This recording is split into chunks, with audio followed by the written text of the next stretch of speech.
आसीद् गिरिवरो राजन् त्रिकूटतिथे विसृतः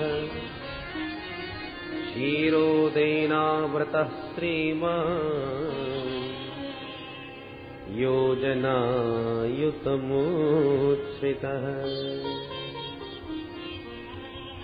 परम मंगलमय भगवत स्वरूप श्रीमद् भागवत महापुराण अंतर्गत आइए अष्टम स्कंद में प्रवेश करें, जिसमें मनमंत्रों का निरूपण किया गया है। कलयुग, द्वापर, त्रेता, सतयुग, चारों युग जब एक एक हजार बार व्यतीत होते हैं, तब ब्रह्मा जी का एक दिन होता है। ब्रह्मा जी के एक दिन में 14 मनमंत्र होते हैं। एक मनमंत्र लगभग 72 चतुर्योगी के लगभग होता है। मनमंत्रों में भगवान के अवतार हुआ करते हैं। एक बार प्रभु ने गज का ग्राह से उद्धार करने के लिए हरि अवतार धारण किया। त्रिकूट नामक पर्वत पर गजराज तमाम अपनी हथनियों के झुंड के साथ विहार किया करता था। इतना बलशाली कि सिंह भी इससे भय खाते थे। यद गंध मात्रा धरयो गजेंद्रा। और एक दिन ग्रीष्म के आतक से संतप्त गजराज सरोवर में जल पीने परिकर के साथ गया। पानी पी करके तो प्यास बुझाई, पर उसी जल में प्रविष्ट होकर के जल क्रीड़ा करने लगा। पानी जब बहुत ज्यादा मैला होता चला गया, तो उसी में बैठे हुए एक ग्राहक को क्रोध आ गया। उसने आकर के गजराज का पैर पकड़ लिया। पहले तो गजराज ने विचार किया कि नन्हा सा जीव मेरा क्या बिगाड़ सकता है, मेरे डर से तो बड़े बड़े सिंह पलायन करते हैं। पर जब अपना बल पराक्रम पूरा लगाने पर भी अपना पैर छोड़ा नहीं पाया, तो समझ गया ये साधारण नहीं। हथनियों की ओर इशारा किया कि आप ही बचा रहो। तो सब परिवार ने मिलकर के पूरा बल दिखाया, फिर भी ग्राह ने पैर नहीं छोड़ा। बहुत समय तक युद्ध चला। अंततोगत्वा इसका सारा परिवार सनई सनई खिसकने लगा। अब गजराज पुकारने लगा, देवियों कहां जा रही हो, मुझे अकेला छोड़ के इस संकट में। हथनियों ने कहा, महाराज अब तुम्हारे कारण कोई पूरा परिवार यहां बैठा बैठा भूखों तो नहीं मर सकता। हाथी को वैराग्य हो गया। संसार का वास्तविक स्वरूप सामने आ गया। जब तक मुझ में बल था, पराक्रम था, तो सब झुंड मेरे साथ चलता था। और आज एक छोटे से मगर ने पैर पकड़ा तो सब मेरा साथ छोड़ के भाग गए। अब पता चला कि ये तो सब मेरे सुख के साथी थे। श्री नानक जी महाराज कहते हैं, प्रीतम जान लियो मन माही, अपने सुख से ही जग बांध्यो, कोहू काहू को नाही। सुख में आन सबई मिल बैठत रहत, चहू दिस घेरे, पर विपत्ति पड़ी सब ही संग छाणत, कोहू न आवत ने। हाथी की बात समझ में आ गई, पर यह बात हमारी समझ में नहीं आती। देहाभिमान लिए हम हाथी की तरह उन्मत्तवत विचरण करते हैं, परंतु जब मृत्यु रूपी मगर पैर पकड़ता है तो जकड़ता ही चला जाता है। परिजनों के सेवा की भी एक सीमा है। अंततोगत्वा वो भी भगवान से प्रार्थना ही करने लगते हैं, महाराज अब इनकी जल्दी सुनो। पर इसके बाद भी आसक्ति नहीं छूटती। गजेंद्र ने जब समझ लिया तो तुरंत सबसे चित्त हटाकर गोविंद के चरण कमलों में ध्यान लगाया और बड़ी अद्भुत स्तुति करी। परंतु इसकी स्तुति में एक बार भी किसी देवता का नाम नहीं। ओम नमो भगवते तस्मै यत एतच्चिदात्मकम् पुरुषायादि बीजाय परेशाय विधीमहि। जो इस समस्त जगत का मूल कारण है, जिसने समस्त जगत का सृजन, पालन और संहरण करने का जो मूल हेतु है, उस परम तत्व को मेरा प्रणाम है। पर वो है कौन? नाम किसी का नहीं। एवं गजेन्द्रम उपवर्णित निर्विशेषम ब्रह्मादयो विविध लिंग विधाभिमाना। ब्रह्मादिक देवता सब देख रहे हैं, समझ रहे हैं, परंतु विचार कर रहे हैं, जब हमको पुकारता नहीं, हमारा नाम लेता नहीं, तो हम क्यों दौड़े? प्रभु ने विचार किया कि ना, इतनी बढ़िया स्तुति और नाम किसी का नहीं, तो ये स्तुति किसकी मानी जाए? अंत में निर्णय प्रभु ने लिया कि जो किसी की स्तुति नहीं सो हमारी। और भगवान अपना नाम सुने बिना ही गरुड़ारूढ़ होके दौड़ पड़े। और जब गजेंद्र ने देख लिया कि गोविंद आ रहे गरुड़ पर, तब इसने नाम लिया। सोन्तरस्तरुश्चुर बलेन गृहीतार्तो दृष्ट्वा गरुत्मति हरिंखोपात चक्रम उत्क्षिप्य साम्बुज किरम गिरिमाह कृच्छ्रान नारायणाखिल गुरु भगवन नमस्ते। जब देख लिया नारायण आ रहे हैं गरुड़ पर मेरी रक्षा के लिए, तो डूबते डूबते सरोवर से अपनी सूंड के द्वारा एक कमल उखाड़ लिया और वही कमलाकांत के चरणों में चढ़ा दिया। भगवान ने देखा ये तो बिल्कुल डूबा जा रहा है। तुरंत भगवान ने तीव्र गति से उसकी सूंड को पकड़ा और बाहर खींच लिया। जैसे ही प्रभु ने हाथी को बाहर निकाला, तो मगर भी पैर से खिंचा चला आया। ग्राहाद विपाटित मुखाधरिणा गजेन्द्रम, अरिणा चक्रेण ग्राहात मुखात विपाटितवान। भगवान ने अपने दिव्य सुदर्शन चक्र से उस ग्राह का मुख फाड़ दिया और गजराज का उद्धार कर दिया। बोल भक्तवत्सल भगवान की।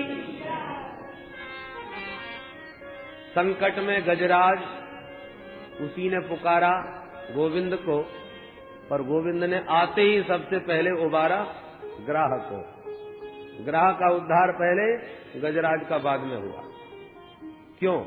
मानो प्रभु कहना चाहते हैं जिसने मेरे चरण पकड़ लिए उसका उद्धार तो होना ही होना है, पर जो मेरे भक्त के चरण पकड़े बैठा है, पहले मैं उसका उद्धार करता हूं। भगवान ने दोनों का ही उद्धार किया। दोनों ही शापित थे। ये जो मगर है वो पूर्व जन्म का हूहू नाम का गंधर्व था। परिहास करता रहता था, लोगों का मनोरंजन करना ही इसका कार्य था। देवताओं में कुछ गंधर्व हैं जो सबको प्रसन्न रखने के लिए ही विविध चेष्टाएं करते हैं। इनका नाम ही है हा हा हू हू, क्योंकि सबको हंसाते रहते हैं। तो ये हू हू नाम का गंधर्व था। सरोवर में स्नान करने आया और एक देवल नाम के ऋषि अपना स्नान करके सूर्य भगवान को अर्घ्य दे रहे थे। इसको परिहास सूझा और डूब करके पैर पकड़ लिया। महात्मा घबरा गए, बचाओ बचाओ चिल्ला करके भागे। उन्होंने सोचा न जाने किसने पकड़ लिया। तो ये बाहर निकल के हंसने लगा। कहो महाराज जी डर गए? महाराज जी के तो पसीना झूठ गए। अरे मूर्ख कहीं के, हम अपने अच्छे भले भजन कर रहे थे, हमारे विक्षेप कर दिया। जा मेरा शाप है, मूर्ख तू मगर ही बन जा। तब चरणों में गिर के गिड़गिड़ाने लगा, रोने लगा। महाराज मेरा तो उद्देश्य मनोरंजन करने का था, आपको प्रसन्न करने का था, और फिर मैंने कोई बुरा काम नहीं किया, आपके चरण ही तो पकड़े थे। महात्मा प्रसन्न हो गए। बेटा ऐसी चरण पकड़ते रहना तो कल्याण भी हो जाएगा। आज इसने हाथी का पैर पकड़ा तो उद्धार हो गया। हाथी इंद्रद्युम्न नाम का राजा था। इन्होंने अगस्त मुनि को देख करके अनदेखा कर दिया, प्रणाम नहीं किया, तो अगस्त जी ने शाप दिया, यथा गजः स्तब्धमति सएव। गजराज की तरह अभिमान में भरे बैठे हो, जाओ हाथी ही बन जाओ। अनुनय विनय करी तो अगस्त्य जी ने क्षमा कर दिया। अच्छा जाओ हाथी बनोगे, पर संस्कार बने रहेंगे। प्राग जन्मन्यनुशिक्षितम, तो ये पूर्व जन्म की शिक्षा और संस्कार का ही प्रभाव था, जो कुंजर देह से भगवान की स्तुति करके इस गजराज का उद्धार हुआ। इस प्रकार से भगवान मनमंत्रों में विविध रूप से अवतार लेते हैं। एक बार दुर्वासा मुनि की आशीर्वाद की उस माला की अवज्ञा कर दी इंद्र ने, तो दुर्वासा मुनि का शाप इंद्र को लगा, जा तू श्रीहीन हो जा। पता चल गया शुक्राचार्य जी को कि इंद्र बल श्री से हीन हो गए हैं, तो दैत्यों से कहा कर दो आक्रमण।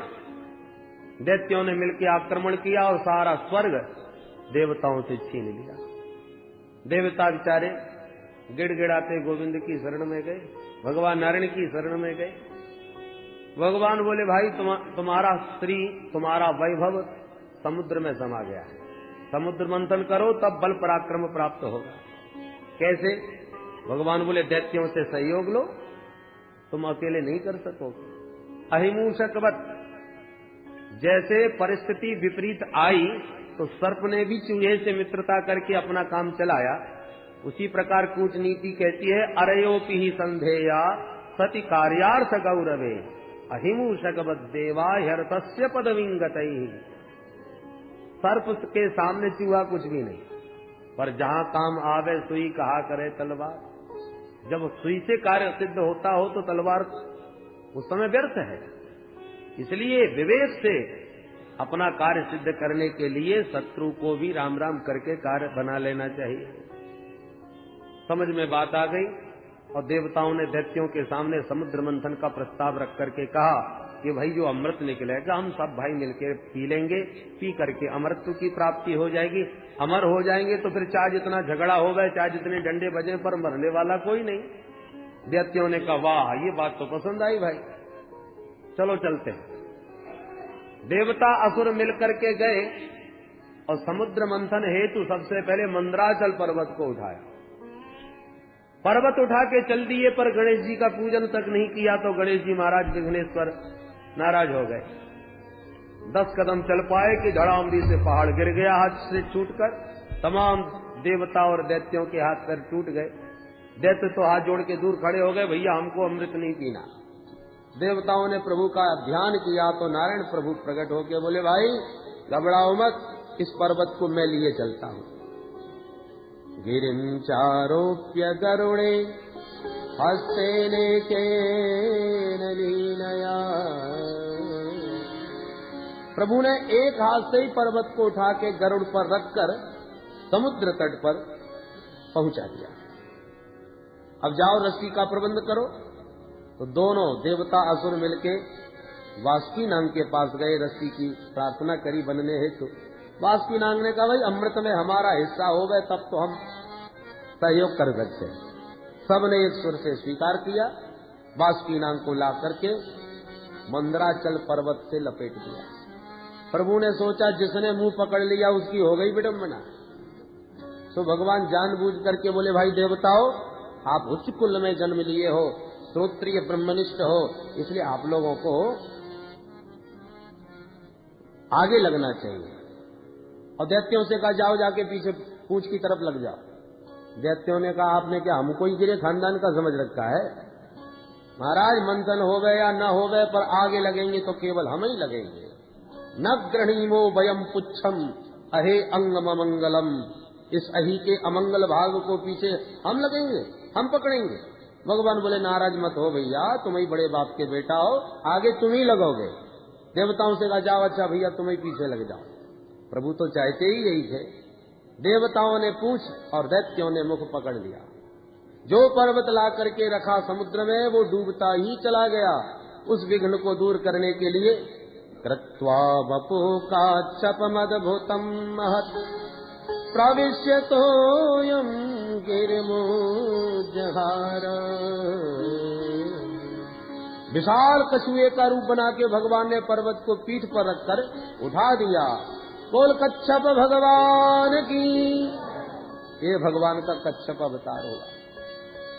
अब जैसे ही मंथन प्रारंभ हुआ तो वासुकी नाग की फुसकारों से जलने लगे सब दैत्य और पूंछ की ओर लगे हुए देवताओं पर इसका कोई प्रभाव नहीं पड़ा। अब मन ही मन पछताने लगे, हे भगवान अच्छे बड़े बाप के बेटा बने, बहुत पछताए। बड़े बनने में बड़े झंझट है। अस्तु मंथन प्रारंभ हुआ तो कुछ ही समय बाद कालकूट विषाग्नि प्रकट हो गई। सब जलचर छटपटाने लगे उस विषाग्नि से। देवता घबरा गए, ये क्या हुआ? भगवान बोले मत घबराओ। समस्त बस विष को एकत्रित करके भगवान भोलेनाथ की शरण में पहुंचे। देव देव महादेव भूतात्मन भूत भावन त्राहिण शरणापन्ना त्रैलोक्य दहनाद विषाद। हे देवादिदेव भूत भावन भोलेनाथ, त्रैलोक्य को दग्ध करने वाले इस भयंकर विष से हमारी रक्षा करो। भगवान मुस्कुरा के भवानी से बोले, देवी ये सब मुझे विष पिलाने के लिए हाथ पैर जोड़ रहे हैं, बोलो कि तुम्हारी क्या इच्छा है? भवानी दुविधा में पड़ गई, मैं क्या बताऊं। और विवेक से विचार करने के बाद माता भवानी ने कहा, भगवान आप वही कीजिए जिसमें सबका कल्याण हो। भोलेनाथ ने कहा, मतलब विष हम पी जाएं? भवानी ने कहा, ये मैं नहीं कहती महाराज। कौन पतिव्रता पति से कहेगी कि तुम विष पी लो? भले ही वो सामर्थ्यवान हो, तो माता भवानी समझ रही हैं, इसलिए प्रभावक ज्ञान मोदत, भोलेनाथ के प्रभाव से परिचित होने के नाते परोक्ष अनुमोदन कर रही हैं। भोलेनाथ समझ गए और कहा, भैया ले आओ, कहाँ है? ततः करतलीकृत्य व्याप्तम हालाहलम विषम अभक्षयन् महादेव कृपया भूत भावन। अंजलि बांध करके भोलेनाथ ने तुरंत प्रभु का नाम लेकर के विष पीना प्रारंभ कर दिया। जानते हैं कि विष भीतर गया तो मेरे हृदय में श्री रामभद्र का जो नित्य निवास है, कहीं उनको कष्ट न पहुंचे। और दमन किया तो सारा विश्व समाप्त हो जाएगा। क्या करें? तो राम नाम का आश्रय लिया। रा कहने से मुंह खुल जाता है, माँ कहने से मुंह बंद हो जाता है। तो रा कहा और मुंह खोल करके सारा विष मुख में डालने के बाद माँ कह के मुंह बंद कर लिया। और राम नाम के बीच में सारा विष गले में अटका लिया, न भीतर उतारा न बाहर। नाम प्रभाव जान शिवनी को, नाम प्रभाव जान शिवनी को, कालकूट फल दीन अमी को, कालकूट फल दीन अमी को, नाम प्रभाव जान शिवनी को, नाम प्रभाव जान शिवनी को। नाम के प्रताप से विष को भी अमृत तुल्य बना लिया भगवान शंकर ने।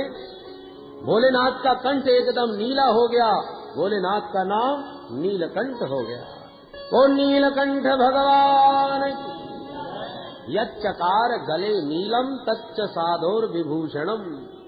सुखदेव जी कहते हैं, परीक्षित साधुओं का यही आभूषण होता है। साधुओं का आभूषण है परमार्थ।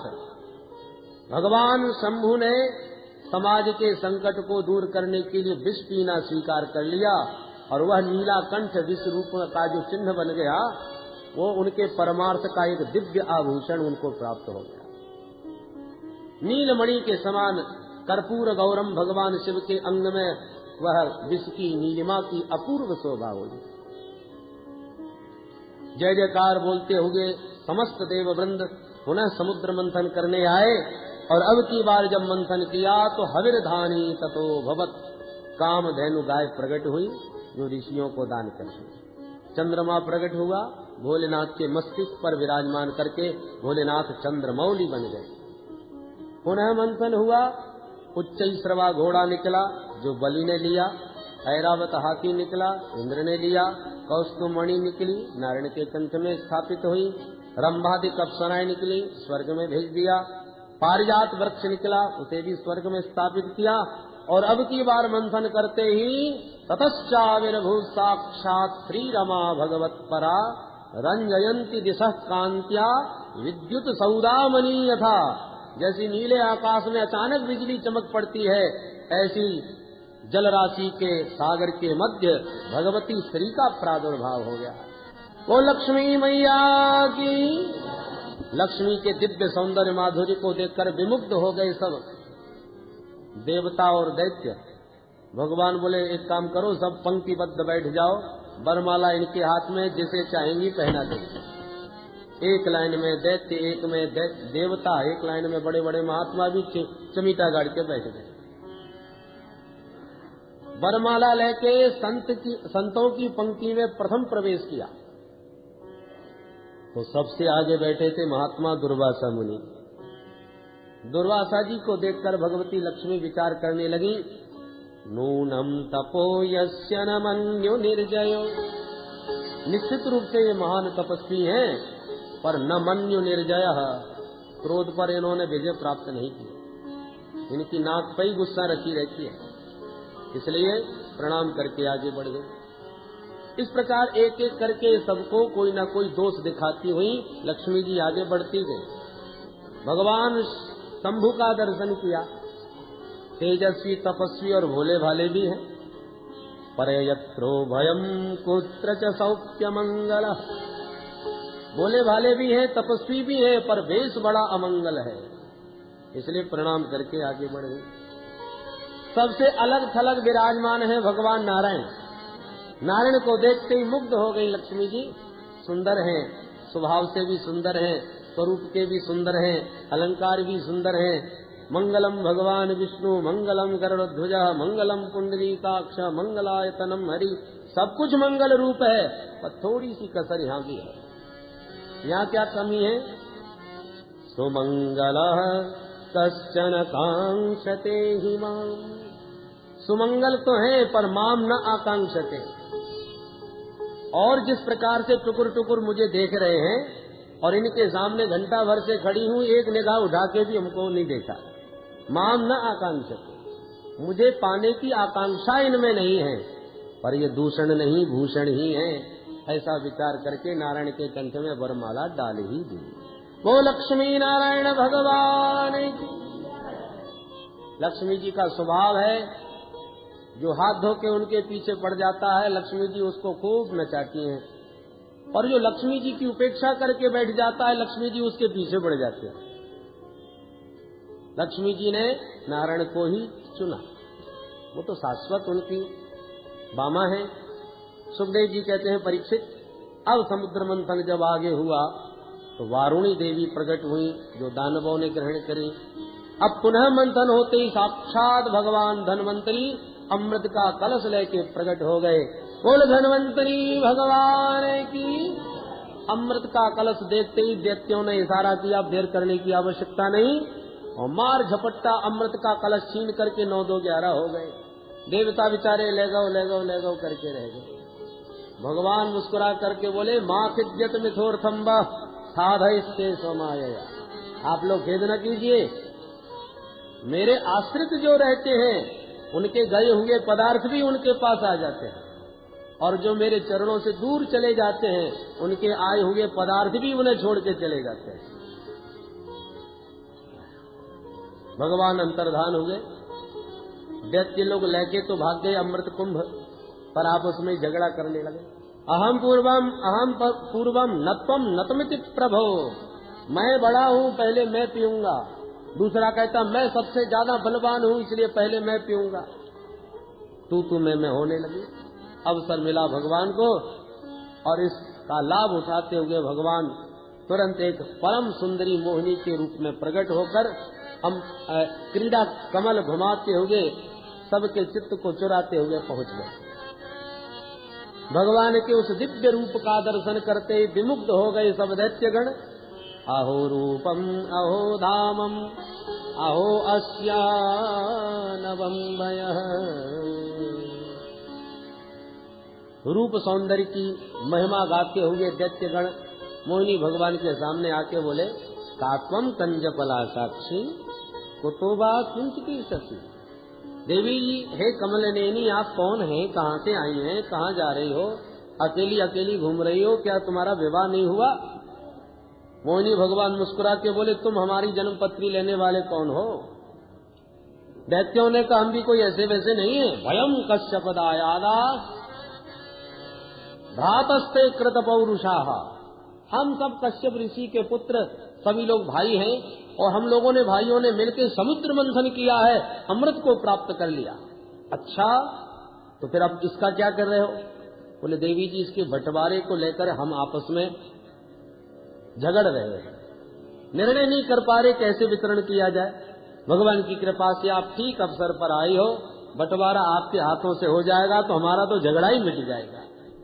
क्या ये अमृत आप अपने हाथों से पिलाएंगी? मोहिनी भगवान ने पहले थोड़ा सा त्याग दिखाया। देवी मोहिनी भगवान बोले राम राम, बाबा कश्यप का तो मैंने बहुत नाम सुना है और ऐसे महात्मा कश्यप के तुम जैसे मूर्ख बेटा। दैत्यों ने कहा देवी हम तुम्हें मूर्ख कहां से नजर आते? मोहिनी भगवान बोले ये मूर्खता नहीं तो और क्या, मेरे बारे में कुछ आता नहीं, पता नहीं, जान नहीं, पहचान नहीं और एक अपरिचित स्त्री पर इतना बड़ा भरोसा कि अमृत जैसी बहुमूल्य वस्तु मुझे सौंप रहे हो बंटवारे के लिए, ये कोई बुद्धिमानी की बात है? कथम कश्यपदायादा कौशल्याम मयि संगता विश्वासम पंडितो जातु कामिनी सुनयाति। कोई भी बुद्धिमान विवेकी पुरुष अपरिचित स्त्री पर कभी भरोसा नहीं करता जैसा तुम लोग कर रहे हो। अब तो दैत्यों में और ज्यादा श्रद्धा उत्पन्न हो गई। एक बोला मुझे तो लगता है बहुत पढ़ी लिखी है, दूसरा बोला मुझे तो लगता है बहुत ऊंचे खानदान की है।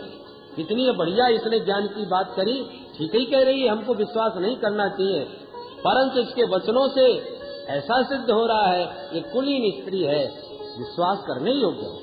देवी जी कुछ भी हो अब तो अमृत हम आपके हाथ से पिएंगे। भगवान बोले तो ठीक है, पर मेरी भी एक शर्त है। क्या? बंटवारे के समय हो सकता है कम ज्यादा मात्रा हो जाए, तो मेरे से झगड़ा मत कर बैठना। दैत्यों ने कहा कैसी बात करती हो देवी, तुम अच्छे खानदान की हो तो हम कोई गिरे खानदान के भी नहीं है, कैसे भी चाहो बांटो, हम वचन देते हैं कोई आपसे झगड़ा नहीं करेगा। मोहिनी भगवान बोले तब ठीक है भैया लाओ। अमृत कलश अपने हाथ में ले लिया और तब तक आए गए देवता। मोहिनी भगवान बोले एक काम करो, इस घड़े में मैं देख रही हूँ कि गाढ़ा गाढ़ा अमृत सब नीचे धरा है, ऊपर निरा पानी पानी सा उतरा रहा है, तो क्यों ना पहले एक एक बूंद इन देवताओं को पिला दिया जाए, पानी पानी ऊपर का ठिकाने लग जाएगा, फिर गाढ़ा गाढ़ा बाद में आपको पिलाऊंगी। दैत्य खुश हो गए, जैसे अच्छा लगे वैसा करो देवी। भगवान ने देवताओं को पिलाना प्रारंभ कर दिया और दैत्यों की तरफ मुस्कुराते ही रहे। दैत्य रूप सुधा का पान करते रहे, उधर देवता अमृत सुधा पान करते गए। स्वरभानु नामक दैत्य बड़ा बुद्धिमान था, उसको शंका हो गई। शंका हुई तो तुरंत देवता बन के सूर्य चंद्र के बीच लगा अंजलि बैठ गया। भगवान ने इसको भी पिला दिया। सूर्य चंद्र ने तुरंत इशारा किया महाराज नकली है। प्रभु ने तुरंत इसका सुदर्शन चक्र से सिर काट दिया, दो भागों में विभक्त होकर राहु और केतु के रूप में परिणत हो गया। भगवान अंतर्धान हो गए। बोल मोहिनी भगवान की। अब दैत्यों को होश आया, भैया वो देवी जी किसको चली गई। अब देवी जी का तो कहीं अता पता नहीं, देवता सब डकारे ले रहे हैं, पेट पर हाथ घुमा रहे हैं। दैत्यों को लगा ओहो लगता है हमारे साथ धोखा हुआ है। वो धोखा देने वाली कौन थी पता लगाओ। एक बोला मुझे तो लगता है वो थी नहीं था। क्या मतलब?